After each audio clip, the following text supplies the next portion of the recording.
Hey everybody, it's Rajesh here. Intane here. Welcome to our podcast, Baskets of Knowledge, Chats with a Difference. In our podcast, we invite guests from around the country and around the world to talk about how they got to where they're at the moment. It's about a journey, it's about an experience, it's about their life. Kia ora koutou, everybody. Welcome to another episode of Baskets of Knowledge. Hopefully, you've all been awesome, doing all the awesome things that you do in the world. Tane's not here today. He's away doing something awesome, apparently. So that's pretty cool. As always, I'm going to share something I put into my basket of knowledge over the last few weeks. And it actually came off a training that I gave 2 days ago. And the training was what I normally do. But I kept on getting asked the same question by people in my training. And the question was like, I want to be more confident. I want to be more confident. I want to be more confident. And I thought about that in the learning that I had in the past. And the learning I had was it's not about the confidence, it's about the courage to try something. Because a lot of the times we try and do something which we have use excuses or reasons of not to do something. So I can't wait to be confident. I can't wait to get confident. But the message I gave to these people was like, no, if you swap the confidence seed to the seed for courage, this is how you'll get confidence. And the courage is just to admit that you don't know something. The courage to speak up. The courage is to ask for help. The courage to go, this is my limitation. So to you listening out there, my invitation for you is when you think about the word confidence, try and shift the word and use the word courage. How can I be courageous in the situation? And I chose this lens today because my guest today, I'm pretty sure will touch on this in our chat. And hopefully you will. And if not, I'll ask the crowd. But now I'm going to introduce our guest. This is a guest that I know very little about. This has come through a past guest of ours who has been awesome. And when I did a bit of research on our guest today, I was really, really blown away of her story and the things that she does.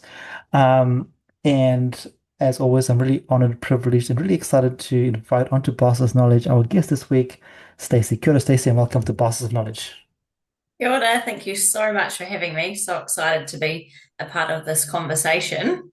Amazing. No, beautiful. Thank you so much. My question for you as we get started, Stacey, is who is Stacey today on the 20th of February, 2026? Wow, who am I? It's really interesting that you kind of asked that question because I feel like I'm sort of going through my own transformation journey at the moment. I'm 3 weeks out of my birthday, and I feel like that's a really, I don't know, for me, it's always like a new rebirthing time. I'll give you a little bit of a background. So, yeah, I am Stacey. I'm married to my husband, Matt. I live in Christchurch in New Zealand. I have lots of different things that I love. Family's really, really important to me. But outside of that, I help people to transform their relationship with their money. But over the last 6 months, and the reason why I think that question is so powerful for today, is I lost my mum 6 months ago. So I've been really navigating a new journey for me. And it's interesting. My mum was a huge part of my life. She lived with us up until 18 months before she passed away. And if I'm honest, I haven't actually spent a lot of time on my own. And so navigating this grief journey has been interesting in terms of coming into my own. And that's kind of why I said that, I feel like I'm in a rebirth. I am a natural carer and I care a lot about people. But when you're navigating something like that, you have to kind of step back. And the only way that I kind of have been able to get through the last 6 months is to really care about myself, which is a very foreign language for me. And yeah, that's why I feel like I'm just kind of in this era of, rebirthing myself essentially. I love that. I love that, Stacey, because whenever I ask people about who they are today, it's a great chance for us to reflect about where we are and who we are and where we come from. And thank you for sharing about the loss of your mother. It is grief is a journey that none of us wish upon anyone, but it's part of life. It's going to happen, and when it Yeah. comes along, there's no playbook. So thank Yeah. you for sharing that there. And as you said, you work in the world of the money mindset. But if we go back and if I met you say 10 years ago and I said to you, hey Stacey, in 10 years time you're going to be working in this space, what would you have said to me 10 years ago? Oh, no way. Absolutely not. It's funny how I came to this place. So I've always been driven as a person, and always kind of knew what I wanted. So I um, wanted, like, I went to school and then I was like, right, I'll go and study. And then I went into a degree. And then from there, then led me into getting into some roles and stuff. And then I ended up in a service manager role that's then led me into kind of my coaching practice. Uh, I guess money's always been something I've been interested about. I was that little girl that if someone got sick, I would kind of be thinking, okay, how is people going to be able to afford that? So it's always been something that I've been really like interested in. I always like to save money and was something that interests me. But if you said, would you be teaching people about money or sharing your knowledge about it? Absolutely not. But I think it's so powerful, and everyone um, needs to hear more because I think it's something we can talk about it but it's something that's very complex but very easy, but we just put a lot of pressure onto ourselves and things like that, and then it gets into this kind of place of how we view ourselves and stuff. So yeah, very grateful for the journey that I've been on, but it definitely isn't where I thought I would be. And I really resonate with the start of your podcast because for me, it's been just about taking each step, and each step led into the next step, into the next step. And I think one of the things I'm really good at is people say I'm very detail orientated, but I don't think I am. And so I don't care about how things look, or, I don't see that detail. So it's helped me to be able to take that step and just to grow. And I think like I talk about it in concept of money around confidence and courage, because you've got to be able to have the courage to take that step no matter what that goal is for you. But I always say that, I relate it to saving. So like starting to save a little bit of money and doing that consistently allows you to grow the confidence in yourself, because most of us in terms of savings will save too much or not at all, and then if we spend it, then we're feeling negative about ourselves, right? So yeah, I can really resonate, and it's been a massive part of my journey to just take one step at a time, and it's lead to the confidence, and the courage to do it, and yeah, it's very cool. And what I love about what you just said now is because, 10 years ago you were living a different world and a different life, and that's cool. Change is part of life. But you had the courage to have which gave you the confidence to step into this way here. But I also want to touch on something when I was doing my reading about you and research. At the start, you mentioned that your mum was a big part has and is still a big part of your life. And Yeah. one of the things I read about it was you noticed that when you were growing up that your mum had this languaging around money, which you picked up and you're like, oh, is this the right way to have languaging around money or the way that was? And if you think about that now where you are today, and when you were a young person, you didn't think about that as this might be a way I go. But as you No. think about now how people come to you and you think about your own upbringing, is there a correlation for you about people's stories that they bring to your situation? Oh, 100%. So if I take my mum, so I grew up with a perception that she was not great with money. And since through my own education and understanding and, getting to actually talk to her about it, um, that wasn't the case at all. And so my mum was a nurse. She was a nurse aide, and she always had a vision and a dream of wanting to either be in the funeral industry actually or be a registered nurse, but she never did because she never thought that she had the mindset or the knowledge or the power or the brains essentially to be able to go through with it. And so I think that's an important point, because as a woman, she was really limiting herself in terms of the amount of income that she could make. And so what happened was then my dad and her ended up splitting up. And so she was now, dad was amazing. He supported us and her. but went down to one income. And so, she was working two jobs to really try and, make sure that there was food on the table, that there was bills paid. And it was a really big dream of hers to make sure that she still owned her own property. And so, you know, but my mum was never emotional. And so money was the only thing that I could see her visually getting upset about. And so, you know, all I wanted to do was help. And you could see that she just didn't know how to ask for help, or the pride got in the way and she didn't want to. And I'm not saying it was terrible, like we were an average income earner. But the thing is there's bills coming in and you've only got a set amount of money. And so what I see with the people that I support now is that there is income, like they've got really good jobs, but we're trying to juggle this act of children, things that are important to us, our expenses, we're trying to travel, or not even that. And it's like, how do we manage all of that?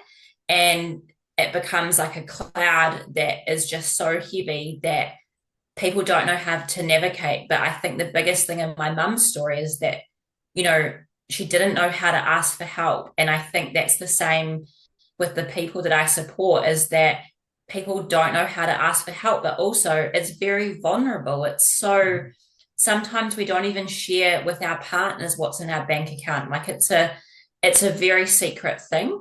And I take that really, really seriously because, when people come and meet me, hopefully they're going to feel like I get them and I understand them. But the journey that I take them on is helping them to understand where some of their beliefs and their mindset comes from, and also how they ended up in the position that they might be in, or how can they get to where they want to go.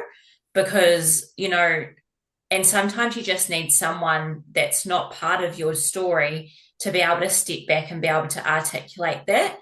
And so I really just carry my mum everywhere I go now, because I realized in my later years is that she wasn't terrible with money. It's just she had an income, but also it was really about the self-belief. She didn't think, or she never kind of put herself out there to do the thing that she really, really wanted to do, even though she was amazing at it.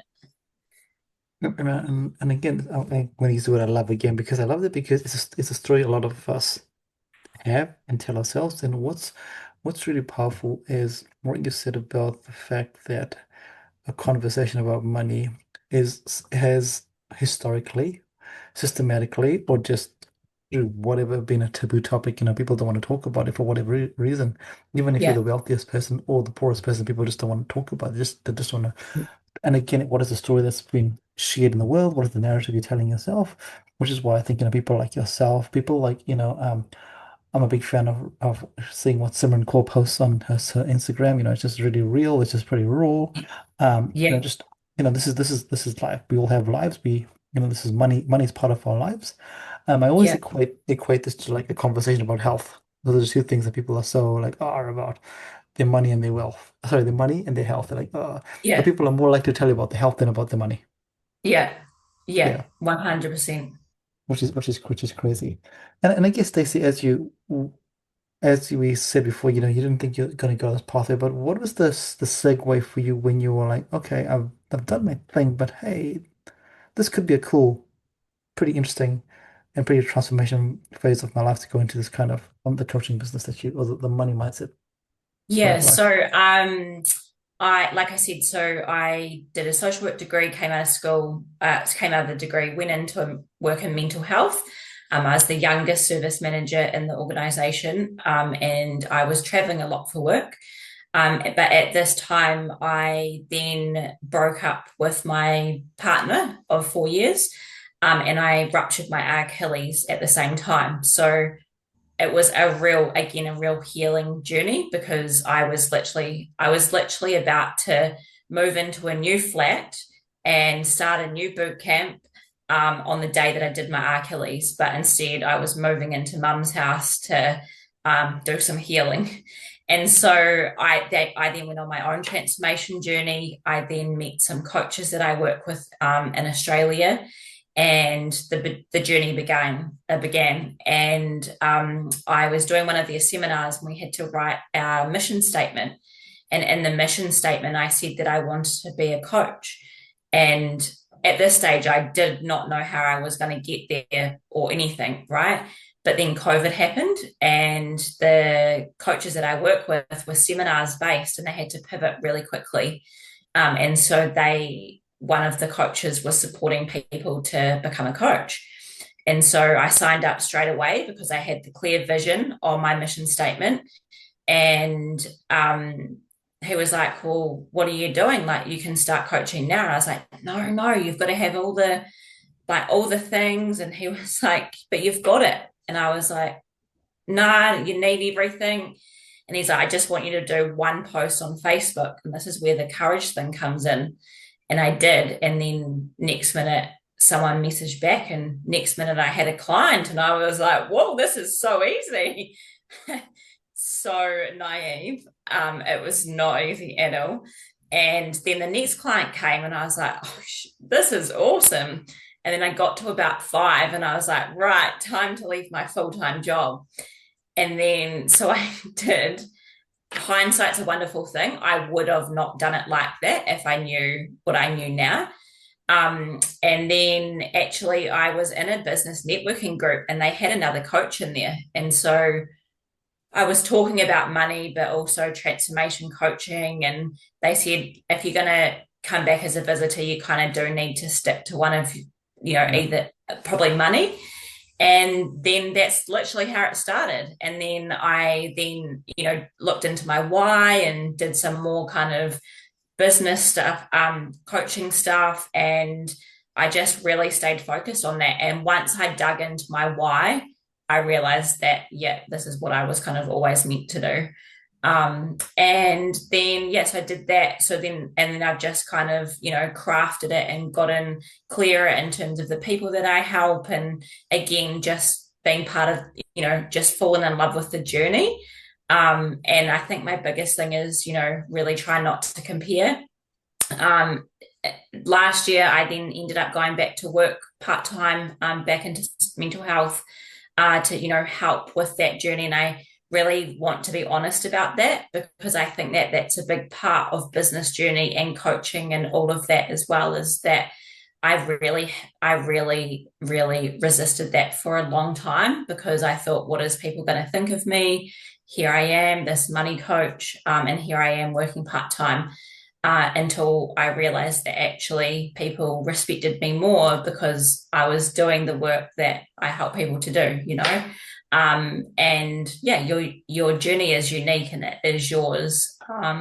And yeah, so here I am now, coaching people and also, helping people within their mental health. And for me, it's a really, really nice balance, because then I get to enjoy the process of business as well, which is really fun for me. Yeah, and the cool thing is the two are not mutually exclusive. You don't have to drop one to do the other. Yeah, If you have a passion for both, you can enjoy them both. And as you said, it allows you to enjoy both the processes. Whereas if yeah, you didn't have one or the other, you'd be you'd have the process, but the enjoyment would disappear. yeah, yeah, Yeah. 100%. Because it changes from it changes from I get to I have to. Yeah, Like at the moment you get to coach and you get to work in mental health, as opposed to yeah, I have to coach, I have to, otherwise I'm not going to survive. Yeah. yeah, 100%. Yeah, And what was really awesome about what you just said is the very first thing you said, which was writing it down, your mission statement, right? yeah, And I just want to talk about very quickly the power of writing something down. yeah. Did you find the fact that you wrote that down and you had to think about writing down, how much would you say that actually helped you get to where you were today? The key thing that helped was, yes, it was writing it down, but I was reading it at least weekly. Yeah.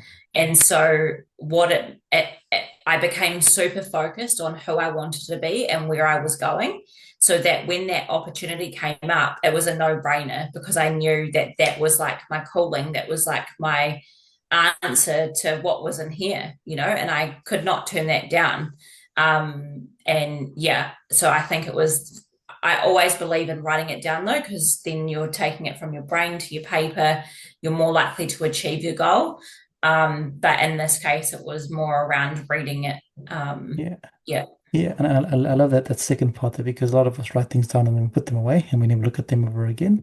But I mean yeah, that's stage one. But if you put it out there and the brain is crazy and people always laugh at me when I say this, but the universe is also pretty crazy. Like when you write yeah, things down and you read it all the time, you just start seeing that or the universe starts providing opportunities for you. yeah, And like you said before, because it was there and written down when you saw it, you weren't gonna miss it.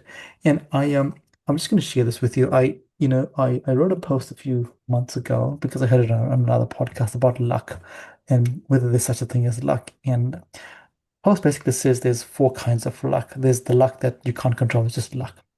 But there's the luck of like where you were born, your family that you're born into, the location that you're born into. That you have no control over that there. Where you're born, the family you're born into, that's just luck. Then there's the luck of motion. So you have like for yourself, the motion was, okay, I want to do this here. So you go and you do stuff, but by doing stuff, you're putting yourself out there. yeah, Then after that follows the luck of opportunity. So when you're out there walking around doing stuff, the opportunity comes into play. And then the last one is the luck of your specialization. Each one of us has a skill set, and your skill set aligns to that opportunity. So of those four lucks, the three of them you can control, and the one you yeah, can't. So like you said, you did the whole thing there, which I really love. You just did all the steps there, and then you spoke about the why. You could have so easily been at the business network group and go, no, I actually want to just be a coach, and I'm going to fight for you to be a coach in this business network. But you're like, no, I want to stick to money, which is really beautiful. yeah, yeah. That's cool. The luck thing's interesting, isn't it? Yeah. I Yeah, don't personally think that there's anything such thing as luck. yeah. So how you've summed that up, it is totally it, right? Yeah. Yeah, I heard on a podcast with Trevor Noah. And I was like, Trevor Noah, you're so wise. I'm going to write that down. I'm going to write all about it because I think that's really, really cool. Because Yeah. it reframes the way you think about luck. You have so much control over things that you do in your life, and this Yeah. comes back to what the work that you do. The money mindset and the money stuff is we all have control of that. And if we become aware of that, then things can change. Yeah. Yeah. And we've also got control of our situation. Yes. I get that it's hard out there, and I'm not saying it is. What I try to kind of educate people on, though, is that, okay, so we've got, the prices of things going up, for an example. What are you going to be responsible for to change that situation? Because we can continue to be like, well, the prices are going up, but it's not going to change anything and it's not going to change your situation. You're going to be more in a much more powerful position by trying to take a little bit of ownership around what it is that you can control and what is it that you can change. And if you don't know, you don't know. Like that's fine, but you can also, that's you can find out or ask people or, be on podcasts and learn about things and stuff. Yeah, I think when we're kind of putting the ownership outside of us, then we're really powerless. Right, exactly. And I think that's really powerful, a really powerful statement there that we have the power to make a choice. And I love the saying that everything that you do every single day, it's about choice. And again, I taught this the other day. I'm sorry, I'm using my own teachings in this podcast because I think it's really cool. I learned about it. And the, Yeah, and Tony Robbins says awareness precedes change and all that beautiful stuff. And I think in the work that you do, you have the awareness piece. Okay, the awareness piece is the price is going up. Cool, that's the awareness piece. yeah, And the awareness piece that you say is, hey, you can control it. But then if you choose not to control it, then it's on you. yes, And the awareness is yeah, one thing, because when like I said, you don't know, you don't know. That's cool. That's happy days. But the yeah, minute you yeah. know, and then you choose not to do anything about it, that's on you. Yeah, 100%. And then watch what happens after that.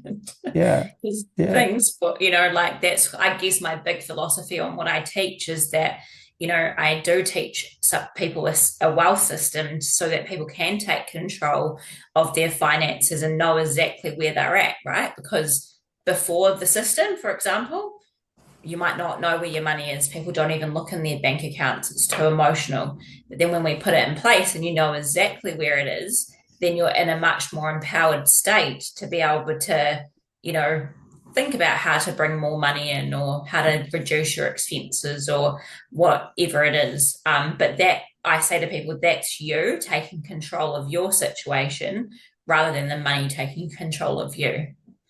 I love that. I love that. And as if we think about that, my question for you now is you do a lot of work with mindset and conversational mindset, but you also have the system.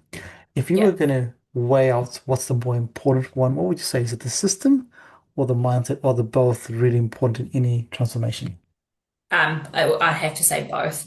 So all of the clients that I work with will get a system done. That's the first thing that we do because I we have to sort money out before we can even see what your goals are and see what it is that you're wanting to achieve, whether that's in a business, whether that's, within your family, or you want to go on a holiday, or you want a house, or whatever the goal is for you. It doesn't even have to be that big, but money is generally the barrier as to why people feel like they can't get there. And then, so we need to I need to show them where they're actually at, and then we can help them to really change their mindset and their beliefs around how to get there. The thing is, money's simple. Money, one plus one equals two. It's everything else that sits under money. Everything is emotional. Every time we swipe that card, we're making a decision about what we're spending. It's not the currency of that money. It's the confidence piece. It's everything that we feel about ourselves, our self-worth, how we view ourselves to the world, and the emotion that sits underneath it. And that's what then we kind of do the work around. And that's so powerful because, every single one of us is controlled by emotion. Yeah. Whether we like to believe it or not, Yeah. it's the acknowledgement and going, yep, okay, cool. This is an emotional purchase. It's not a logical Yeah. purchase, it's an emotional purchase. But again, even 100%. that requires a real stop moment to go, what am I buying here? Yeah, 100%. And, like I never get it right, why I Yeah. sometimes do. But, like again, it's that awareness piece though, because when you're more aware and and you've got someone that's keeping you accountable or been able to talk it through, you can see it more. So therefore it reduces a lot more. But yeah, but the thing is that's the emotions what's kind of driving the finances in the first place. It's not because there's lack of income or whatever. 100%, 100%. And I want to ask you a question that I guess some people might have. You work with mindset and you have systems and some cool things happening there. Your website has got some really cool things. My question for you is, and you've very clearly stated that you're not a financial advisor. What do people come and what kind of mindset do people come when they go, oh, you're not a financial advisor, so how can you help me? Is that a question that pops up for you? It kind of is, but I really clarified that right from the get go. So, you know, it is a fine line. I get that. But the thing is I come from money strictly from an emotional point of view and helping you with your mindset. So, it is a question, but also I hope to see it as like a pointed difference as well. Um, I help people to understand money jargon, really simplify it, really help them to understand their behaviors. I'm really sorry if you're hearing lots of rain. It's just started raining here in That's all good. Christchurch. um, You've had some crazy weather though in the last week or yeah, I so. know we have. Yeah. Uh, and I'm just really honest about that from the get go. And some people won't use me for that reason. It depends what their goals are. But a lot of people that come to me, it's the emotional side, or they're wanting to really unlock that next level. And so what I do is then wrap my arms around them and support them. And then once we need to, I'll then bring in other people that I work with that are financial advisors in certain areas, to make sure that kind of all of that area is covered. And that's really important because again, they're not mutually exclusive, right? You can have people that work together. Yeah, 100%.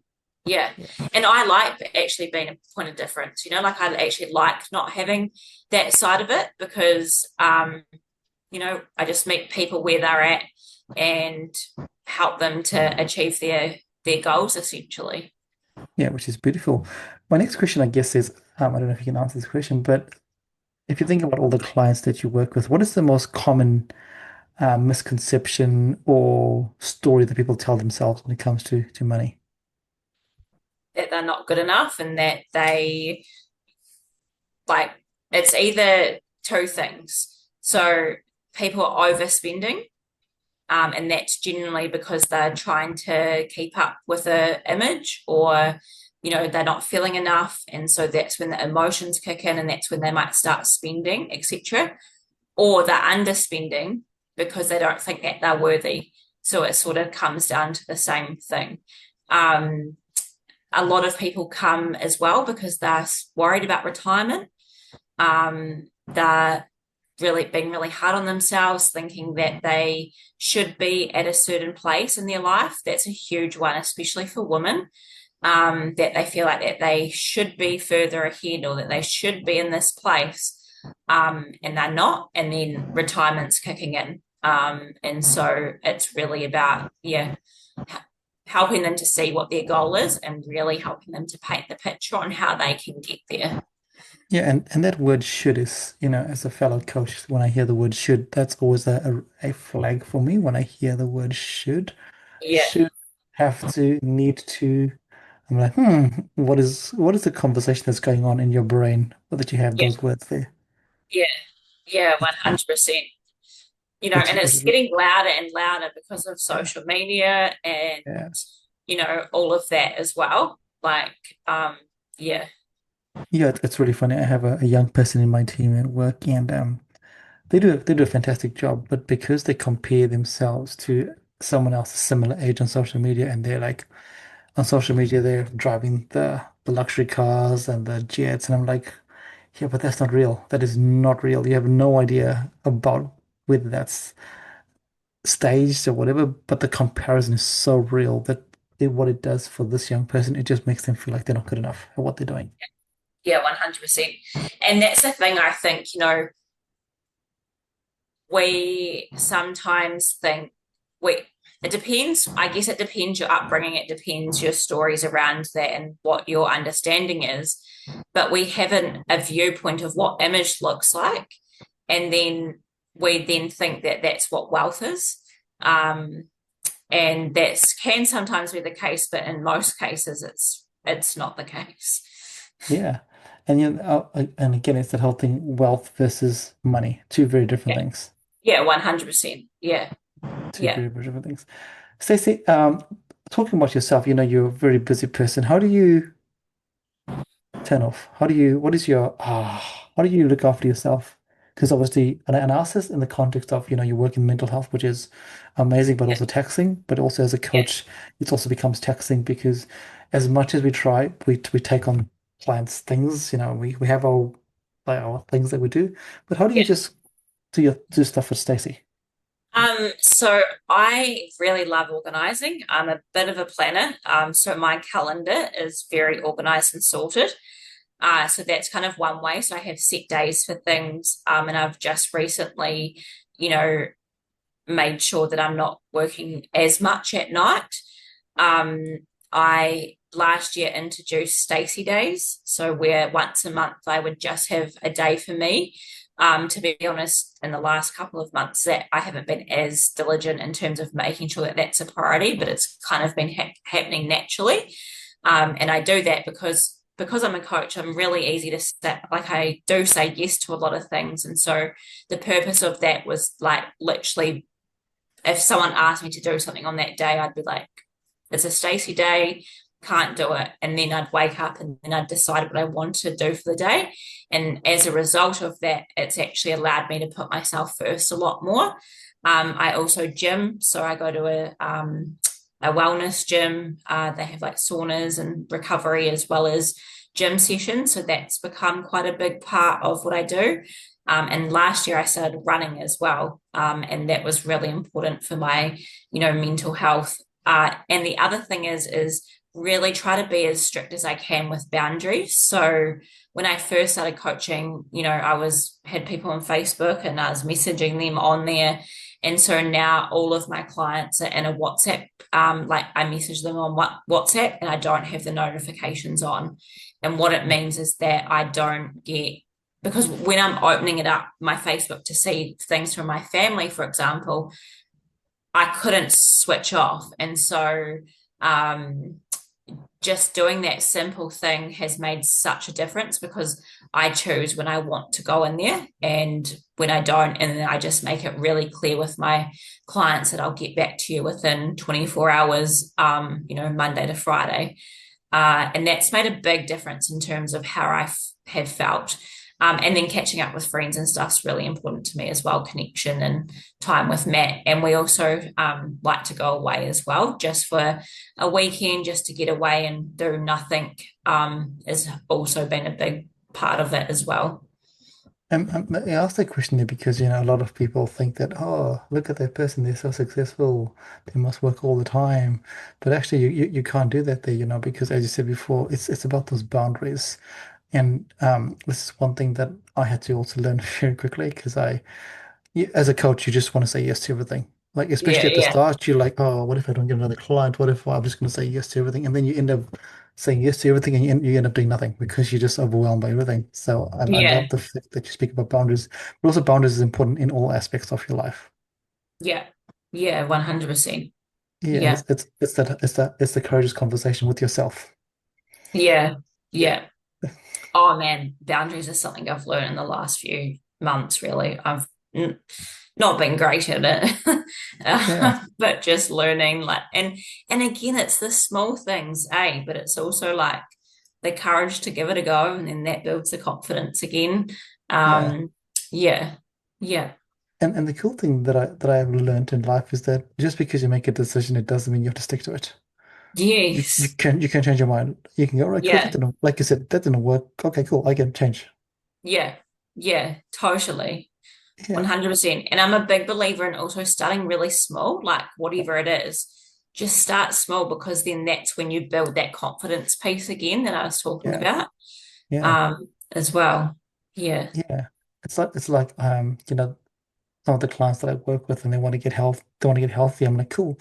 The first thing that I just want you to is the courage to drive to the gym. That's it. That's all you have to do. Don't have to step Yeah. into the gym, just drive to the gym. That's it. Cool. Yeah. And then the next, after a week of doing that, then the next step is just to walk in the gym and then leave. Just walk in the gym and then leave. But it's the small things, right? It's the small things. And it's the stories we tell ourselves that are actually worse than the reality. Yeah. I'm sure you would have read Atomic Habits.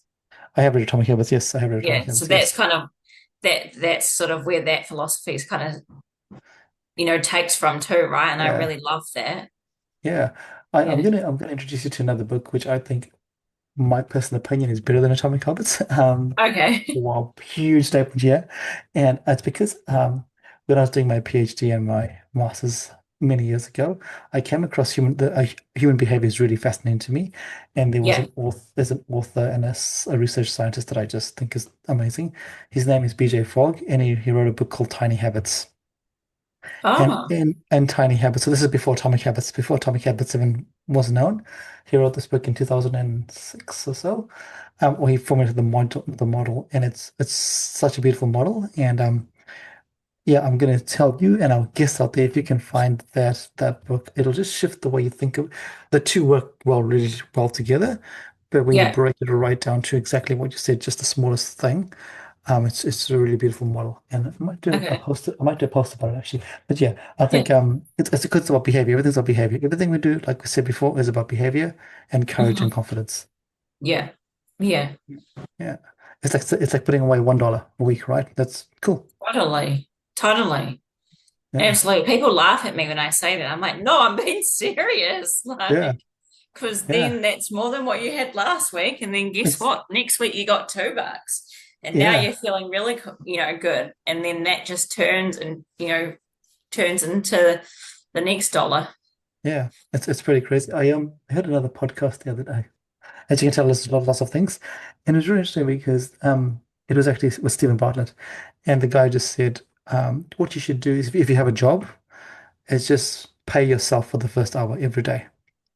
Yeah, And it's like whatever your pay scale is, whatever it is, whether it's minimum wage or maximum, whatever it is, you give yourself you whatever your salary is for the whatever it is yeah, on Monday or Tuesday, Wednesday, you just pay yourself for the first hour and you just put it in the bank.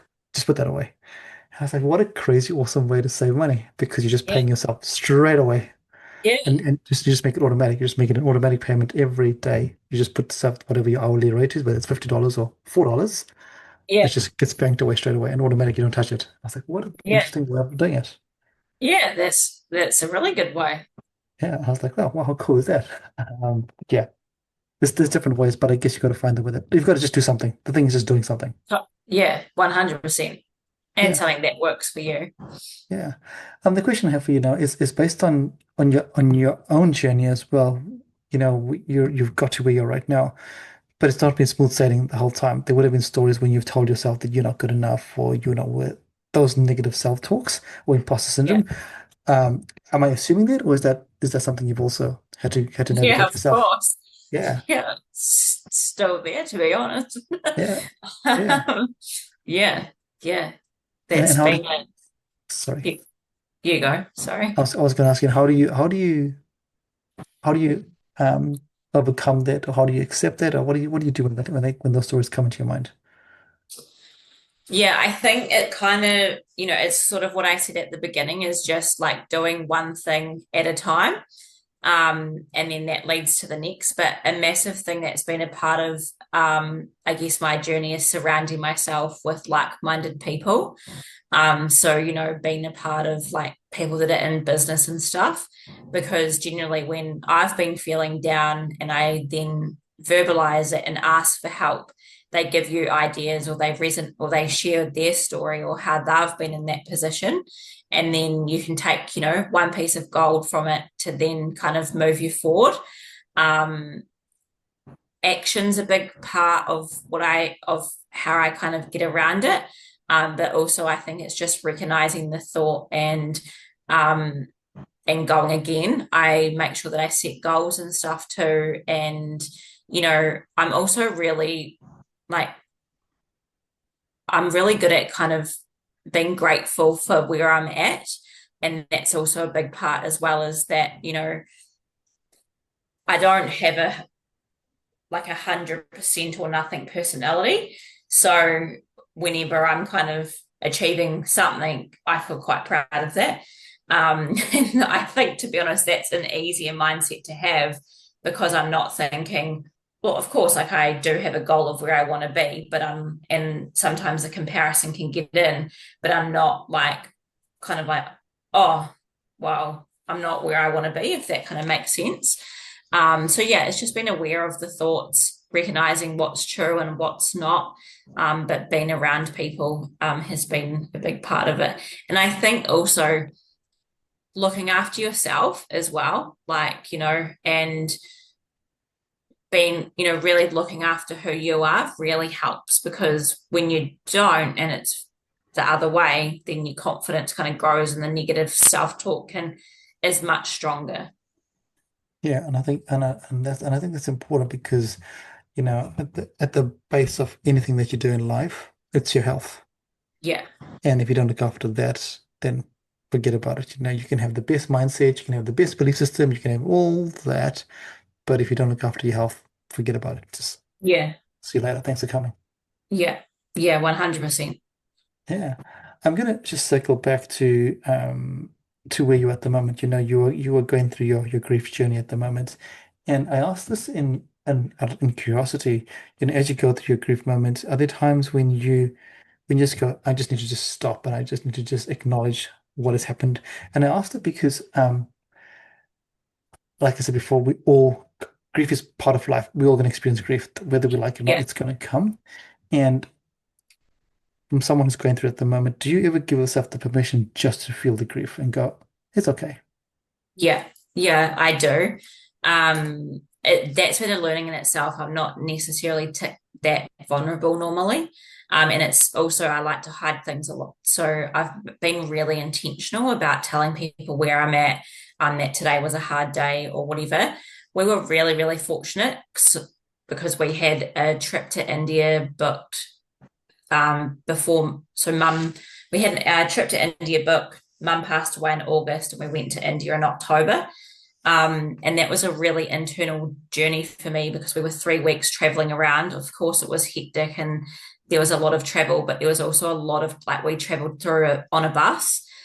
So there was a lot of hours on the bus and just I didn't have to be anyone. I didn't have to coach anyone. I didn't have to work or do anything for 3 weeks other than explore India.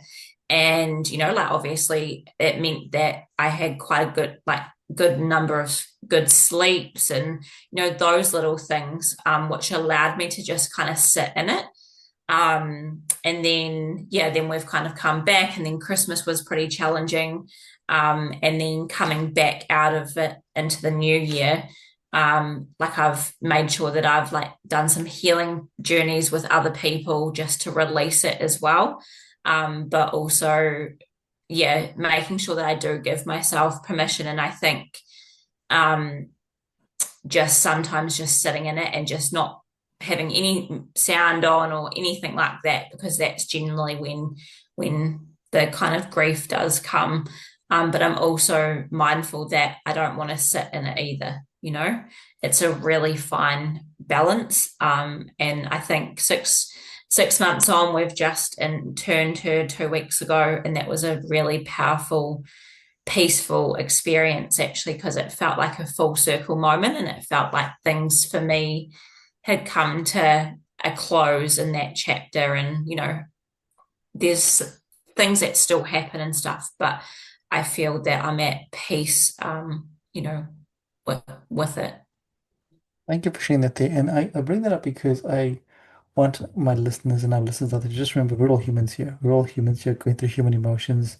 And Yeah. at the base of everything, whether it's saving money, whether it's getting fit, whatever it is, at the end of the day, we're just humans doing the best that we can, experiencing human emotions. 100%. And I think you have to do what's best for you. For Yeah. me, I wanted to still coach. I wanted to, and I'll get on there and I might not tell my clients where I'm at. But then there's been times where I've said, like, I'm having a bit of a rough day or whatever. I think it's about what's right for you, especially grief. It's really, there is no textbook on how to do it. And some days are great. Some days it's like, I was driving to work today and I just started crying and I was like, but I was fine. Like, what's going on? And then I just, yeah, allowed it to be. And then, continued with what I needed to. It was a very different experience leading up to it. She was unwell for 6 weeks. She was unwell before that, but the period of, I guess, passing was 6 weeks. And to be honest, that if I look back on it now, that's the time when I literally just put a lid on it and I just was like, right, we just got to get through this. I've got to work. I've got to do all these things, and I became not robotic, but I didn't have time to allow myself to actually feel what it was that I was in. Yeah, I just couldn't. Yeah. Yeah, And again, like you said, there's no playbook out there. There's no right or wrong. There is just the way, and we just deal with things the way we deal with things. And yeah, everyone's got an opinion. And I like the saying, an opinion is not a fact, and a fact is not an opinion. And just because you have an opinion, I don't have to believe your opinion. yeah, And you yeah, know, and I think it's really important in the world where everything's an opinion is a fact. And yeah, like as you go through your grief journey, that is your journey. And if anyone yeah. wants to say anything about it, cool, you can say what you want about it, but hey, I don't have to take it on. Yeah, 100%. That's so true. And honestly, now, like, because people do have opinions, especially about grief and what you've done and like stuff. And hopefully I didn't beforehand, but I'd never have an opinion now because you're just going through what you need to go through. And it's so different for everyone. People's circumstances are different. And Yeah. yeah, And yeah, and and I think this is it goes back to the fact that we're all humans doing our own human things with our own human stories. You could, you have siblings that are born in the same place, they have the same experiences, but their reaction is totally different. yeah, It's crazy. So you can't, like I said, hey, having a, and another thing that I remember is everyone's when I'm doing my coaching, I tell people are going to talk about you no matter what. Yeah. Just no matter what. And if you keep worrying about that, you're not going to do things. So just let them talk. It's like Mel Yeah. Robbins, let them. And I was like, hey, I should have written a book about that because I say this all the time. But anyway, wouldn't have sold any books, but that's cool. But I was like, people are going to talk about you anyway. Like that's just human nature. So if you worry about that, then you're not going to get anywhere in life. Yeah, 100%. Yeah. Yeah. Stacey, I really Harder enjoyed to do talking to though. you. Yeah, it's so hard to do. It's so hard to do. It's easy. I mean, everything in life is easy to say, right? But hard to do. Yeah. Yeah. Yeah. If everything was easy, we'd all be doing it. We'd all be multimillionaires. We'd all be super ripped. We'd be, traveling the world and all these crazy cool things. Well, that's what I say to people with money, about money. I was like, if it wasn't to do with how we feel about ourselves, then we'd all be millionaires. That's right, exactly. Yeah. Crazy. Crazy. So beautiful. Stacey, I really enjoyed this conversation and I'm sure we could keep talking for a long, long time. But given it's a Friday night and I also value your time, I'm gonna ask you a question that we close our podcast with. And the question I have for you, we ask this to every single one of our guests. Our podcast is called Baskets of Knowledge, and every episode we invite our guests to share a piece of knowledge to put into our baskets of myself and our listeners. You've shared lots of wisdom in today's conversation, but is there any one piece of knowledge you'd like to put into our get to our basket? Yeah, I think that my piece of knowledge that I would like to leave you guys with is make sure that you're saving consistently every single week. And it doesn't matter how much it is, and just allow yourself to do that because then you're going to grow your confidence, but also you will underestimate what you can achieve in 3 months, but then imagine what you can do in a year. And then, yeah, just have the courage to just do it, whatever that thing is for you. Love that. What a full circle. I'm gonna have the courage to put some saving, which is going to get you to be more comfortable with your savings, which is really beautiful. But Stacey, also people who want to connect with you or contact you or learn more about you, what's the best way for them to do that? Yeah, so on my website, which is www.staceyadams.co.nz, there's my Instagram, LinkedIn, Facebook, also my cell phone number, but also gives you a bit of an overview of who I am and what I do as well. Yeah, and Awesome. feel free to flick me a message on there. Would love to connect. Awesome, cool. We'll put that in the show notes as well, so people can connect with you whenever they choose to listen and watch this podcast. Stacey, any last things that you'd like to say that I haven't asked you about or we haven't spoken about today that you think is important? No, just thank you so much for having me on here. I just, yeah, love chatting and sharing my knowledge and getting to meet like-minded people like yourself. So thank you. Amazing. No, thank you for jumping on. Because like I said before, I'm just a random, and you're like, hey, let's go, which is really, really beautiful. So to our listeners out there, hopefully you've enjoyed this episode. Hopefully you've learned something. If you haven't learned something, go back and listen again because I'm sure you fell asleep. So go back and listen again because there's lots of gems in here. And until next time, don't forget to find a reason to smile. Don't forget to put something in your basket of knowledge. And also don't forget to save whatever that amount is, whether it's $1 or $20, whatever it is, start saving and see what happens. Till next time, stay awesome. Bye, buddy. Thank you for listening to Baskets of Knowledge. Yeah, we hope that you found something useful to put into your basket of knowledge. And as we said before, remember to put something little into your baskets of knowledge every week. And as always, feel free to like, comment, and share this podcast. Thanks, everybody. Bye.